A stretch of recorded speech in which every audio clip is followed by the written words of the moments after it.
21 तय किसकी जय और किसको है भय। जी हां, 2023 का विधानसभा चुनाव, छत्तीसगढ़ की 90 सीटें, बीजेपी के 21 प्रत्याशी और सवाल कि आखिर किसकी होगी जय और किसको है भय। बीजेपी की पहली लिस्ट के बाद छत्तीसगढ़ की सियासत में उबाल सा आया हुआ है। सीएम के गढ़ पाटन में चाचा भतीजे के बीच चुनावी जंग का शंखनाद हो चुका है। टिकट मिलते ही सीएम भूपेश बघेल के भतीजे विजय बघेल ने चाचा पर सियासी हमलों की शुरुआत कर दी है। वहीं सीएम भूपेश बघेल ने भी बीजेपी की लिस्ट पर कई सवाल लगा दिए हैं। चलिए देखते हैं चुनावी मैदान में चाचा वर्सेस भतीजे की लड़ाई से कितनी दिलचस्प हो चली है सूबे की सियासत।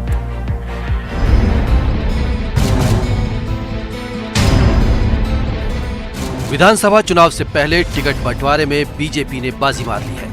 पार्टी ने मध्य प्रदेश और छत्तीसगढ़ विधानसभा चुनाव से काफी पहले उम्मीदवारों की पहली लिस्ट जारी कर दी है। दोनों राज्यों में इसी साल विधानसभा चुनाव होने हैं, जिसे लेकर बीजेपी जोर शोर से तैयारियों में जुटी है। गुरुवार को पार्टी की तरफ से पहली लिस्ट जारी करते हुए मध्य प्रदेश में 39 और छत्तीसगढ़ में 21 उम्मीदवारों के नामों का ऐलान किया गया है। बीजेपी ने अभी जिन सीटों पर उम्मीदवारों की घोषणा की है, उनमें ऐसी सीटें हैं जहां बीजेपी जीत के लिए संघर्ष कर रही है। पिछले विधानसभा चुनाव में इन सीटों पर कांग्रेस का दबदबा रहा था। इन सीटों पर उम्मीदवारों के नामों का ऐलान पहले करने से पार्टी को तैयारी करने का वक्त ज्यादा मिलेगा। छत्तीसगढ़ के लिए जारी लिस्ट में सबसे ज्यादा चर्चित सीट दुर्ग जिले की पाटन है। यहां से बीजेपी ने मौजूदा सांसद विजय बघेल को उम्मीदवार बनाया है। ओबीसी बहुल सीट पाटन मुख्यमंत्री भूपेश बघेल का गढ़ है। वहीं विजय बघेल और भूपेश बघेल के बीच चाचा भतीजे का रिश्ता भी है, यानी इस सीट पर चुनाव दिलचस्प हो गया है। छत्तीसगढ़ विधानसभा चुनाव में चाचा भतीजे की चुनावी लड़ाई को लेकर सियासत भी पूरे उफान पर है। तो किसी को भी सूली में चढ़ा देने वाले लोग हैं। जब नंद कुमार साय जी को मुख्यमंत्री बनने का संभावना था, उस समय स्वर्गीय अजीत जोगी जी के साथ लड़वा करके उनका राजनीति समाप्त कर दिए। आज विजय बघेल जी को माननीय भूपेश बघेल मुख्यमंत्री जी के खिलाफ लड़वा करके उसका राजनीतिक एपिसोड लोग क्लोज करने वाले हैं। तो ये लोग बड़े माहिर लोग हैं और कब किसका राजनीतिक पत्ता काट देंगे वो दिख रहा है सीधा सीधा। कभी इस प्रकार का रणनीति नहीं बनता। बीजेपी ने छत्तीसगढ़ में 21 प्रत्याशी तय कर दिए हैं, लेकिन सियासी सवाल ये है कि इससे भय किसको है और जय किसको मिलेगी। बीजेपी की पहली लिस्ट पर सीएम भूपेश बघेल ने तंज कसते हुए कहा कि बीजेपी के पूर्व प्रदेश अध्यक्ष और पूर्व गृह मंत्री का पत्ता साफ कर दिया गया है। वहीं पूर्व सीएम डॉक्टर रमन सिंह के भांजे विक्रांत सिंह को टिकट दिया गया है। क्या विक्रांत सिंह को टिकट मिलना इस बात का संकेत है कि डॉक्टर रमन सिंह और उनके बेटे का पत्ता साफ होने वाला है? कल 21 लोगों की सूची जारी हुई। पहली बात तो यह है कि पूर्व प्रदेशाध्यक्ष और पूर्व गृह मंत्री उसका पत्ता साफ हुआ, राम सेवक पैकरा। दूसरा, जो घर भर पाने वाले हैं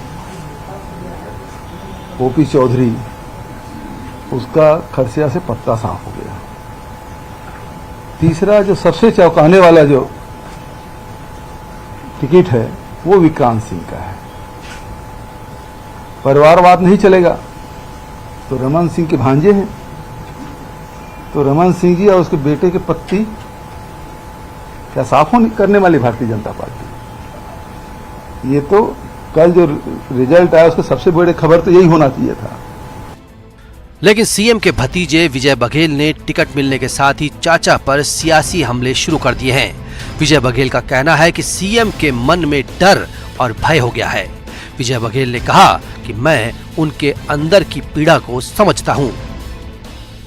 हाँ, वो अंदर की पीड़ा मैं समझता हूँ उसकी, मेरे से ज़्यादा कोई नहीं जानता। वो चेहरे से ठीक है दिखावापना कर रहे होंगे, लेकिन अंदर क्या बीत रही है वो मैं समझ सकता हूँ और पाटन की जनता समझ सकती है। उसके मन में कितना डर और भय हो गया है, और वो डर बहुत जल्दी समाप्त होगा और अब अपने धरातल में आएंगे। वो जो पिछली बार आपने परिस्थिति का रिपीट मारेंगे? बिल्कुल मारेंगे, क्योंकि आज पाटन क्षेत्र की जनता ने जिन्होंने 5-5 बार उन्हें विधायक बनाकर इस लायक बनाया कि वो मुख्यमंत्री बने, आज वहाँ के लोग अफसोस कर रहे हैं, अपने आप को ऐसा महसूस कर रहे हैं कि हम ही हैं जो इस जैसे मुख्यमंत्री को बनाकर बार बार भेजते हैं, और आज मुख्यमंत्री है फिर भी आज कलंकित कर दिए हैं। स्वतंत्रता संग्राम सेनानियों की पाटन धरती है, और उस धरती को कलंकित करने का अगर किसी ने काम किया है तो ये वहाँ के विधायक और वहाँ के छत्तीसगढ़ के मुख्यमंत्री हैं। ये चौथी बार है जब विजय बघेल अपने चाचा भूपेश बघेल के खिलाफ मैदान में होंगे। विजय सबसे पहले 2003 में एनसीपी के टिकट पर पाटन सीट से भूपेश बघेल के सामने चुनाव लड़े थे, तब वो हार गए थे। लेकिन 2008 में विजय बघेल ने भूपेश बघेल को 7500 वोट से हराया था। इसके बाद चाचा भतीजे 2013 में भी आमने सामने थे, लेकिन भतीजे को हार का सामना करना पड़ा था। अब एक बार फिर चाचा भतीजा चुनावी मैदान में एक दूसरे के सामने खड़े होंगे। जाहिर है इस बार भी पाटन में दिलचस्प मुकाबला होगा। बिलासपुर से उमेश मौर्य के साथ ममता लांजेवार, न्यूज़ 18 रायपुर। और चलिए आज की चर्चा की हम शुरुआत करते हैं। आज हमारे साथ खास मेहमान के तौर पर वंदना राजपूत कांग्रेस की प्रवक्ता जुड़ी हुई हैं, और साथ में जुड़े हैं मुकेश शर्मा बीजेपी नेता। आप दोनों का बहुत बहुत स्वागत है। किसकी जय होगी और किसे भय होगा? भय व्याप्त है बीजेपी की तरफ से, जो उम्मीदवार बनाए गए हैं विजय बघेल, उनकी तरफ से ये कहा जा रहा है। सबसे पहले वंदना जी, मैं आप ही के पास आता हूं। क्या कांग्रेस खेमे में घबराहट हो गई है इस लिस्ट के सामने आने के बाद? और खास तौर पर जब पाटन की सीट पर नाम घोषित कर दिया गया तो जाहिर सी बात है कि सीएम को उनके ही घर में एक मजबूत उम्मीदवार उतारकर घेरने की कोशिश है। देखिए, भारतीय जनता पार्टी की आंतरिक मामला है कि ये किसे पार्टी में लाना चाहते हैं और किसे टिकट देना चाहते हैं और किसे टिकट नहीं देना चाहते हैं। चाहे 3 महीना पहले इन लोग घोषणा करें या पिछले 1 साल पहले भी घोषणा कर देते हैं, तो भारतीय जनता पार्टी की जो काम है ये काम जनता जानती है। इससे कांग्रेस पार्टी को कोई भय नहीं है। भय तो भारतीय जनता पार्टी के नेताओं को है, केंद्रीय नेतृत्व से लेकर के स्थानीय नेताओं को भय है। इसीलिए देखेंगे कि बिना बारात के ही, है ना, बिना दूल्हा के ही बारात निकाल दिए हैं। इनके दूल्हा का पता नहीं है लेकिन बारात निकाल दिया गया है, तो भय तो इन लोगों के चेहरे पे नजर आ रहा है। और रही बात माननीय मुख्यमंत्री भूपेश बघेल की लोकप्रियता, आज सिर्फ छत्तीसगढ़ में नहीं पूरे देश और विदेश में है। गढ़बो नवा छत्तीसगढ़ का जो नारा है आज पूरे देश में गूंज रहा है। भय तो इन लोगों को है, और ये लोग अपने भय को छुपाने के नाम से ये इधर दोषारोपण कर रहे हैं। और सबसे बड़ी बात ये है कि यहाँ पर भारतीय जनता पार्टी जितना भी यहाँ पर प्रत्याशी घोषित किए हैं, एक जो प्रत्याशी है रामविचार नेताम जी, जो इंदिरा बैंक के जो घूस लेते हुए जो आरोपी है, ऐसे आरोपी को इन लोग ले आए हैं। तो भारतीय जनता पार्टी के ये जो प्रत्याशी है यहाँ पर कुछ खास नजर नहीं आ रहा है और कुछ पकड़ भी नजर नहीं आ रहा है। मतलब आप समझ सकते हैं जो 21 सीट घोषित किए गए हैं, इन लोगों की जमानत जब्त होने वाली है और कोई दूसरा दावेदार मिला ही नहीं। इसलिए इन लोग सोचे कि चलो रे भैया, और कोई दूसरा दावेदार नहीं मिल रहा है तो जो प्रत्याशी अभी आए उन्हीं को अपन खड़ा कर देते हैं। पता चला कि इन लोग भी खड़ा होने से अगर मना कर दिए तो हमको यहाँ प्रत्याशी ढूंढना भी बहुत मुश्किल हो जाएगा करके। अद्भुत वंदना जी, अद्भुत आप बात कह रही हैं कि उस पार्टी को जिसने 15 साल प्रदेश में शासन किया है उसको कोई प्रत्याशी 21 सीटों पर नहीं मिलेगा, ये आपका दावा है। चलिए ठीक है, मुकेश जी के पास चलते हैं। मुकेश जी, आपकी प्रतिक्रिया। पुनीत जी, पता नहीं वंदना जी क्या बोल रही थी, क्या बोलना चाह रही थी, वो वही समझे क्या बताना चाह रही थी। लेकिन कहीं ना कहीं कांग्रेस पार्टी के अंदर में खलबली है, घबराहट का माहौल है, भय का वातावरण है। जहाँ एक तरफ भारतीय जनता पार्टी ने अपने प्रत्याशी घोषित कर दिए हैं, ये आवेदन मंगा रहे घूम घूम के, और आवेदन कहाँ, ब्लॉक अध्यक्षों के पास में, और लोगों से पूछ रहे हैं जो लोग चुनाव लड़ना चाहते हैं वो लोग आवेदन करें। दूसरी तरफ तो ये कहते हैं कि हमारे विधायकों के कार्यकाल से हम संतुष्ट हैं। सर, आपकी आवाज ठीक से नहीं मिल पा रही जी, कहीं ना कहीं इनको लगता है कि हम अपने विधायक हैं, उनके कार्यशैली से संतुष्ट हैं, और दूसरे तरफ ये वहीं पे आवेदन मंगाते हैं। तो ये नहीं कि आपस में अंतर विरोध है। आपके पास दोबारा कुछ कनेक्शन एरर है। मैं आपके पास मुकेश जी फिर से आता हूं। वंदना जी, मैं आपके पास इस दौरान आता हूं और मैं ये समझना चाह रहा हूं कि बीजेपी जब ये जान रही है कि ये सीटें कमजोर सीटें हैं, इनको आकांक्षी विधानसभा भी बताया गया, 4 कैटेगरी में इन्हें बांटा गया और सबसे पहले वो लिस्ट आई है जो बीजेपी के लिए मुश्किल टास्क है। लेकिन मुश्किल टास्क है इसीलिए पहले घोषित कर दिया गया, इसीलिए पहले से तैयारी कर रही है। और आप कह रही हैं कि ये घबराहट या भय का माहौल है बीजेपी में, तैयारी शुरू कर रहे हैं वो।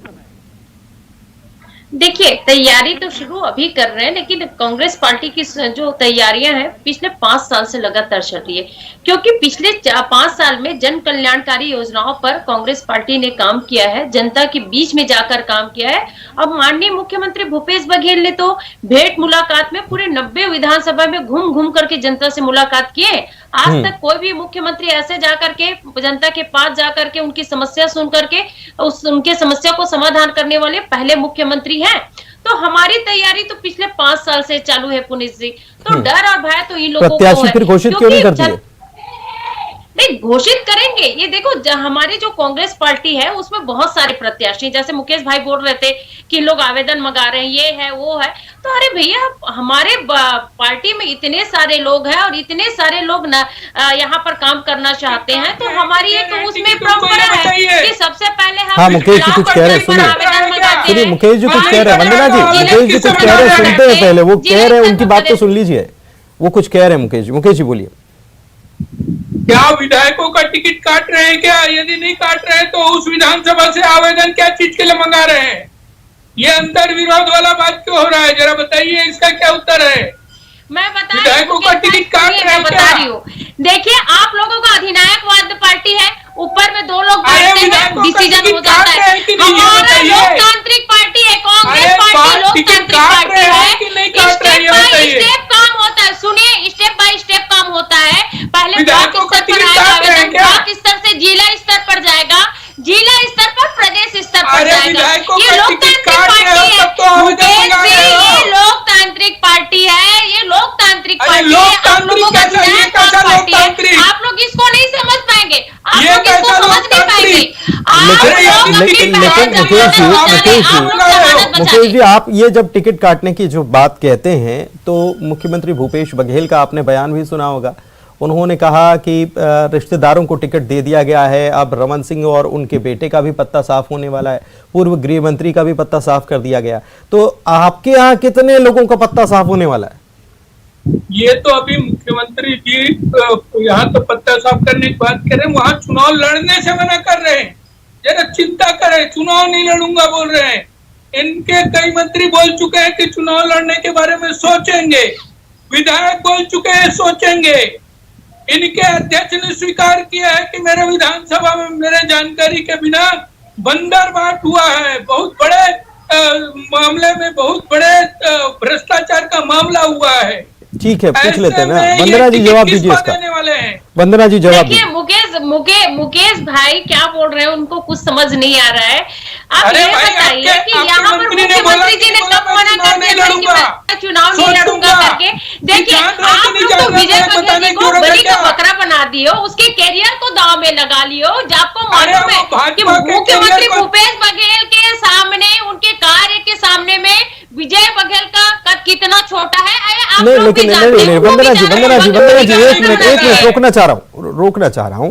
ठीक है, भूपेश बघेल जी वहां से चुनाव जीते, लेकिन इसका मतलब ये तो नहीं है कि विजय बघेल कभी जीते ही नहीं, उन्होंने भी तो शिकस्त दी है। तो आप ये तो बराबर का मुकाबला है और घर का मुकाबला है, सबसे बड़ी बात। देखिए, बघेल वर्सेस बघेल बोलने से, सरनेम अगर एक होने से नाम तो अलग है और काम रिश्तेदारी है कि नहीं है। इन लोगों का जो काम, देखिए इन लोगों का काम क्या है, वादा खिलाफी का काम है। इन लोग जुमलेबाजी करते हैं, सत्ता में आ जाते हैं और जनता की। आपने विजय बघेल जी का बयान सुना कि नहीं सुना? वंदना जी, सुनिए, मुकेश भाई 15 साल में रमन सिंह ने जो वादा खिलाफी की, इसी के कारण 14 सीट में सिमट गए। आप अभी आप लोग को और भरना पड़ेगा। नरेंद्र मोदी जी ने कहा था पाटन पे आ जाए हम लोग, पाटन पे आ जाए क्या? वंदना जी, मुकेश जी पाटन पे की बात कर लें पहले, फिर वो तो बाकी दंगल में होता रहेगा ये जो सवाल कर रहे हैं आप लोग एक दूसरे से। वंदना जी, घबराए हुए हैं मुख्यमंत्री जी, घबराहट में बात कर रहे हैं। मुख्यमंत्री जी घबराए नहीं है, आपके नरेंद्र मोदी जी, हमारे प्रधानमंत्री जी घबराए हुए।